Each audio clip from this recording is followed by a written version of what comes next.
On this week's Question of Faith, should my parish cancel our Sunday night Mass for the Super Bowl? Hey everybody, this is Question of Faith. I'm Mike Hayes. I'm the Director of Young Adult Ministry here in the Diocese of Cleveland. And I'm Father Damian Ferentz, Vicar for Evangelization. Miguel Chavez, the Director for the Office of Missionary Discipleship. Super Bowl Sunday coming your way. Here it is. This is our Super Bowl episode. Can we say Super Bowl? Yeah, I know the advertisers have to say big game. Like if you're advertising Tostitos or chili, you have to say the big game. But I think we can say Super Bowl. Try to say it, Miguel. Try to say it. Super Bowl. I just said it. See, boldly and courageously. Fine. All right. And so wait, before we get to our little question about our parish, who you rooting for? Come on, you got to go Cincinnati. It's Ohio. We got to stick Ohio. Now, wait a minute. I'm a new Ohioan, so I'll say it up front, right? And I do root for the Browns. So can you root for the Bengals? Because they're in the same division as the Browns. Is that a whole new level here? I say, look, Ohio, we're sticking with it. Yeah, and the quarterback for the Bengals, Joe Burrow, is from Ohio. So got was at Ohio State before he was at LSU.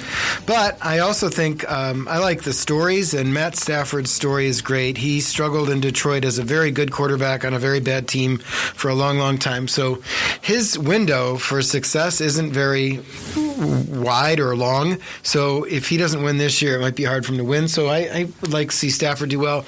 And even OBJ, although it didn't work out here in Cleveland, it would be nice. So I have no skin in the game, but I just want a good game. How about you, Mike? Sure. Yeah, I don't have any skin in the game either, but I do like Joe Burrow. I think he's a good quarterback, and I've liked watching him this year, actually, except when he beats the Browns, of course. Yeah. But he hasn't beat the Browns in 4 games. That's right. He hasn't beaten them. Right. So that's fine then, right? Mm-hmm. So then he can win is the way I look at it. As a Fordham graduate, the Rams, who used to be the Cleveland Rams, by the way, they were named after Fordham because Fordham are the Rams, and they were a good college team at the time. And they asked the Cleveland owner, "What are you going to name your team?" He goes, "Well, I don't know, but that Fordham team's pretty good, so maybe I'll just name them the Rams after them." So that would give me a reason to root for the Rams if I wanted to. What you just said makes me want to root for the Bengals now, though, because if the Bengals win, we can say we beat them twice this year and twice last year, and Baker Mayfield is 4-0 against the Bengals, I think, in the last 4 games. So it would build up our confidence as Browns fans. Right. Mm-hmm. Yeah. We beat the best team. Beat the best team. Beat the best team. Yeah.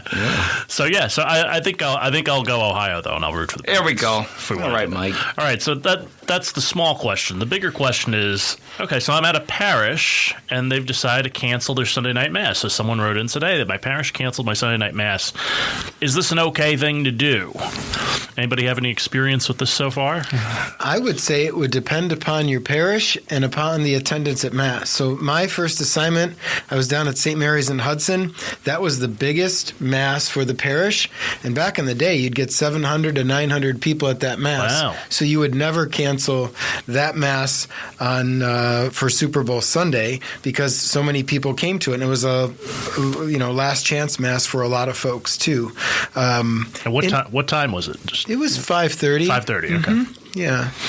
Coming from college life, I think there's it seems to be a little easier to transition in the schedule when it comes to postponing or moving Mass times.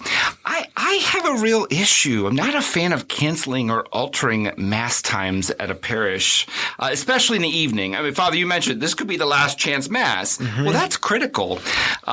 So I think we have to take that into account. But I guess even more, and as I thought about this question, I think it's a sort of a slippery slope, at least in its logic, because it sets a precedent that if I think something is more important or if I value something more heavily than Mass, then it must be. And so the church needs to adapt to be more convenient around my schedule. It's a disordered sense of what we place our value in. And I think that it, in some ways, sort of lends to a sense that I control what has most value. It's also you're missing the point, right? I mean, when we come to Mass, we celebrate in word, we celebrate the Eucharist, which gives us life, and it sustains us in our own Christian journey. I do, however, think that parishes should be creative. All that being said. Yeah, all that being said. So again, I'm not a big fan of changing Mass times, especially in a parish. I do think in a college, maybe it's a little more flexible given the response and the need of the community. I do think parishes can creatively work with and evangelize around the Super Bowl. But again, those Mass times, those are those sustaining moments each week, each day that not only nurture us but move us forward as a people of faith. And so that if we say this is what time this happens, it supposes an importance and a value. I have another thought on that, but I'll let you guys speak first. Yeah, my practical thought on this is I'm usually the practical person here, right? So I think about this and say, well, people always have a choice as to what Mass they're going to go to. So if they're not going to go to that one, then they're just not going to go to that one. They're going to choose to go to another one. Yeah. If they don't have another choice, like if that were the only Mass on your parish schedule, I think we'd be talking about this a little differently. We'd either have to say, let's survey the parish and see, is anybody going to come? Because if nobody's going to come, then I'm just wasting my time. Never mind, with the pastor's time, everybody else's time. So we should offer some other kind of alternative to this. When I was on a college campus, we did this. We had an 8:30 Mass at night, which was sort of the last chance Mass, and we had a morning Mass on Sunday morning. We said, okay, if we canceled our 8:30 Mass because it's right in the middle of the game, right? We said, is anybody going to come? Because some people don't like football, right? So are you going to come even though the game's on? Very few people said they were going to come. So we said, okay, if you don't come, what Mass are you going to go to? Are you going to go to another Mass in town? Or are you going to, you're going to come to our morning Mass? And they say, yeah, well, not so much with the morning Mass. And, they're college students. They're going to sleep in. So we said, okay, if we offered a Saturday night Mass on Super Bowl, on the weekend of Super Bowl Sunday, would you come to that? And they said, yes, that was wildly attended. So we said, okay, I think we've done our due diligence here. People have said they're not going to come and that they're probably going to have to hunt around for another one to go to. And some people have cars on college campuses, things like that. So it's, the answer is to most things is it depends, right? Now, let's think about a parish. Is that the same in a parish? Probably not. There are more Masses that are offered. And like I said, some people don't like football, and they depend. That might be the only Mass they can go to all week. So do you still offer it? Yeah, maybe. I think you would have to, again, have we had a conversation about this as a parish? Have we been synodal about this, right? Well, speaking of, because that's a creative solution to it. You poll your folks and figure out what would work. And Miguel, you talked about being creative with the Super Bowl. And as we're talking, I'm thinking back.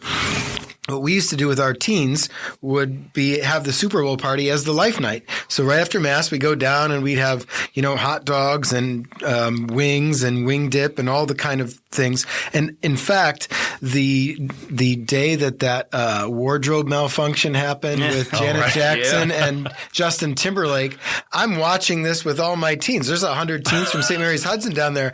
And they're like, FD, what was that? I'm like, all right, let's talk about chaste behavior and proper dress. And we hope this was an accident, but it wasn't. But we had our teens there, and we wanted them to come to Mass, and then we offered a party, and then we were actually able to have good conversations about the halftime show and watch the game. So if you can have a watch party at your parish, then bring Catholic parishioners together, have some food. That might be an alternative where you're doing both of those things and being creative, as you said, Miguel. Yeah. I saw someone do a halftime Mass once. Because halftime's what, about 30, 25 minutes, somewhere around there, with the show and everything else. And so if you're not interested in the halftime show, which I have to be honest, I almost never am interested in the halftime show, unless it's Bruce Springsteen, right? Yeah. Prince was good. Prince was good. You're right about that. But in general, I'm not all that interested in it. I mean, I usually go get something to eat during halftime and don't come back and say, tell me when the game's on, Well, I'll be honest, with little children, too, we always turn it off because we never know what's going to happen. That's when you have a family rosary? Yeah, that's why. That's right. Let's pray. Yeah, that's right. If our team's up, we're praying and rejoicing. If our team's down, we're rolling the beads. The other thing, and again, speaking of the family, and to your point, Mike, look, a week ago, my wife and I had the first conversation saying, hey, Super Bowl's coming up. We should get some food. What should we start? So we start planning for this in advance. I look at Super Bowl get-togethers, right, and think, or, even if you're going to watch it, well, there's a lot of preparation that kind of goes into that, whether you're going to do, make special foods or something like that. So just as there would be planning for that, there could be planning for this too. It's just a matter of, hey, look, do we understand the importance of the Mass and how it should be a priority in moving us in our Christian life? I guess the other piece to this too, I think that oftentimes where I've witnessed a disconnect when it comes to convenience of Mass times is kids' sports. My kids are in sports, and it's amazing how sometimes the games will just show up on Sunday mornings or maybe Sunday evenings or times like that when, look, these are times when we would go to Mass. And so more often than not, and speaking with some of the parents are like, well, this sports, these are important things for our kids. And they are. They are, because they're social, right? But they'll very quickly prioritize that over the Mass. So I think there's some bigger issues with this too. And I think that's why, maybe speaking as a very chaotic, busy family man, the stable, set, grounded times and functions become so important, because in many ways, no matter how chaotically we are pulled and stretched in our week, that's the anchor that we return to every single week. But again, being creative and what you guys have said, I think they're excellent points. We talked about this in my formation community the other night. As one of the guys is a youth minister, and he was saying, sports kind of dictates a lot of stuff. Yeah. And he was saying, it used to be that the church was very involved in these sports leagues. They sponsored some, CYO, all these things, right? He said, and we really centered ourselves, where we went to those things. Yeah. And now we don't anymore. And he said, so is the fault the parents who are prioritizing sports around our scheduled Mass times, or is it our lack of evangelization in going out to these sports leagues, letting them know who we are, doing something for them, and then maybe that gets them to come back on weeks when they don't have it? Is there an opportunity that we're losing? I thought that was a really good point. Yeah. So good job, Zach, my classmate, and bringing that up. Yeah, a lot of the younger priests I know will go to the CYO events, the volleyball games, the basketball games, football games, and the kids and the parents love seeing the priests there.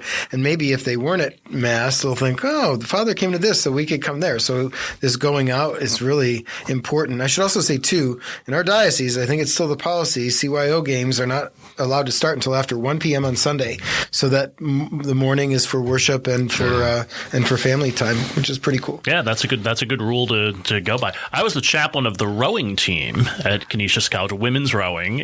I know nothing about rowing. Just to say it up front, right? I learned, but I really didn't know anything about it. And I used to go to their regattas, which were usually cold, I might add. I'd bundle up, and stand out there by the lake and watch them row. But it was a lot of fun. But I mean, for me, it was the same thing that you just said. It was I showed up, and that gave them the opportunity to, one, get to know me, but then also to say, hey, maybe campus ministry has something that I'm missing that I don't really know. Maybe I should go on retreat. Maybe I should go to Sunday Mass. Maybe I should figure this out in some way and see what my faith means to me. And at the very least, this guy showed up for our regatta. Maybe we should show up for him once in a while. And they just did. It was just a lot of fun. I really got to know the women's rowing team really well, and they became really good friends as well. So it was you were the captain or the coach? No, I was just a chaplain. I was sort of like the unofficial chaplain. Like there were a couple of rowers who were really active in campus ministry, and so I just got to know them, and they told me a little bit about their sports, and I was like, well, okay, they're kind of involved in campus ministry. I should go and support them. Just like I went and supported women's softball because there were a couple of girls who were on the retreat team who were doing women's softball. So I was like, okay, let's go and watch them at least and support them. But then it worked the other way. Like their teammates were like, hey, who's the guy who you're talking to? I've seen him around the campus. campus and everything. Oh, yeah, he's a director of campus ministry. Oh, I didn't. A couple of them didn't realize we had Mass. Yeah. Now, as chaplain, did you ever row the boat ashore, Michael? No. He's going to break out in song. I stayed on dry land at all times. Okay. There's something amazing about, and maybe disarming about, the presence of someone. I could see Father walk in with a collar, and I can make all kinds of assumptions about Father, the position he holds, the church he represents, and may know nothing about it. But as soon as I get to know Father, and I see, wow, look, he's engaging with people. He's real. He's authentic. And that's the thing, too. Not just for adults, but young people, they're looking for what's authentic. It's amazing how presence can have a beautiful way to do that. That's why it's so important in evangelization. And so showing up at these sporting functions, showing up at these games, being the witness, but also extending that invitation, saying, hey, you're called to more. Come and see. I mean, that's so critical and important. But that presence, a profound impact. Speaking of presence, the NBA All-Star Game is here in Cleveland, and we are doing some presence on the street during that weekend. So what weekend is this? It's February 18th through the 20th. Right. And where will we be?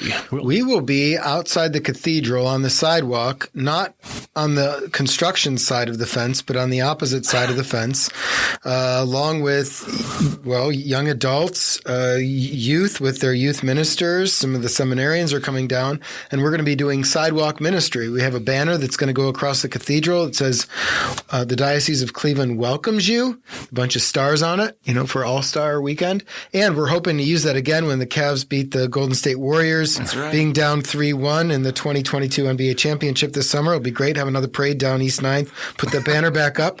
And we're going to be doing a little sidewalk synod. So maybe you want to talk a little bit more about that. If people were walking around 9th Street, when we pull them aside and say, hey, can we ask you the 3 questions about us, right? If you're not Catholic, we want to know what do you think of the Catholic Church? What are things we could do better? What are things you think we do well?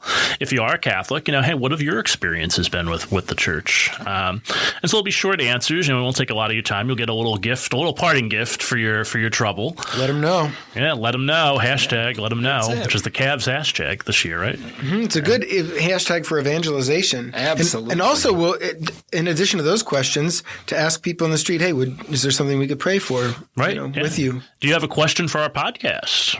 We answer one question of faith. What's one question you always want to ask? Well, we can be there and ask. We might even record your voice then if we're there. Great. If we could use that.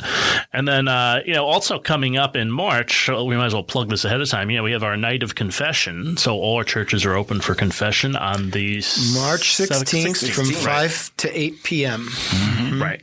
And there'll be a commercial running soon on many stations starting March 1st. We'll be running that for 2 weeks. So if you're listening to this, you haven't been in confession in a while, make sure you come out. Or if you have some friends, maybe invite a friend with you too. Right. And then right after that, from the 17th to the 25th, is 9 nights a night prayer. 9 nights a night prayer. So we have 9 new parishes that are going to be participating all around the diocese. And one of those churches is going to be St. Mary's in Akron. What do we know about that place? Yeah, it's a beautiful church. It is a beautiful church. It was one of those churches that was closed and then reopened with an appeal to Rome. So Father Chris Zaruka is the pastor there now, and he's also the pastor of St. Bernard's in Akron. St. Mary's is beautiful. It's modeled after a church in Italy, and the bell tower looks very Roman, in fact. There's a couple of churches that have that exact same bell tower, but I don't remember what it's modeled after. I went to see Father Chris actually to visit him and then to ask him if he'd be open to hosting 9 nights. We were in the church, and there was one loud fluorescent light in there. I'm like, dude, you got to fix that light. I couldn't pray in here. That thing's like, Arr! And he fixed the light. But I should have more historical facts about the church. I just know it's beautiful. It's, I think it's Romanesque. Beautiful marble sanctuary with cool designs, intricate. Yeah, it towers high. Actually, I think if you're on the highway, it's very easy to see it. Yeah. I'm excited. They've invited me to come out and do some stuff out of Missionary Discipleship in April. So we'll be out there with St. Mary's and maybe with St. Bernard's as well and University of Akron. So looking forward to it. St. Mary's has a very active and good school. And maybe we can get some of the school kids participating in and at least hosting and welcoming for 9 nights. That would be awesome. That'd be great. And our readings for next week, Luke chapter 6, verses 17 and then 20 to 26, which are essentially the Beatitudes, or at least most of the ones that we're familiar with. So, blessed are they when they hate you and revile you and all those things. So, One of my thoughts on the Beatitudes is that Jesus embodies all of them, and that he would never ask us to do anything or suggest that this would be good for us if he himself hadn't experienced rejection, persecution, these sorts of things, hunger, sorrow. So it's a way to be more like Jesus and recognizing that he's done this, and he invites us deeper into his life, into his paschal mystery, and that what seems to the world to bring misery actually brings great joy, freedom, and peace is pretty radical. Yeah. It reminds me, the Catholic philosopher Dietrich von Hildebrand, he writes a beautiful text called Transformation in Christ. And in the text, he just begins by saying that in baptism, we take on the character of Christ, and that as we model and we reflect that image in and through the Beatitudes, we participate in the life of Christ. It's, just as you said, it's a beautiful image. And as we leave you this week, we hope that you can participate in the life of Christ. It is. And if you have your question of faith, you could email that to me at mhayes@dioceseofcleveland.org. We'll see you all again next week. Hey, Miguel, you'll be back with us again next week, I will too. be. That's Look awesome. forward to it. Can't wait. Here on Question of Faith.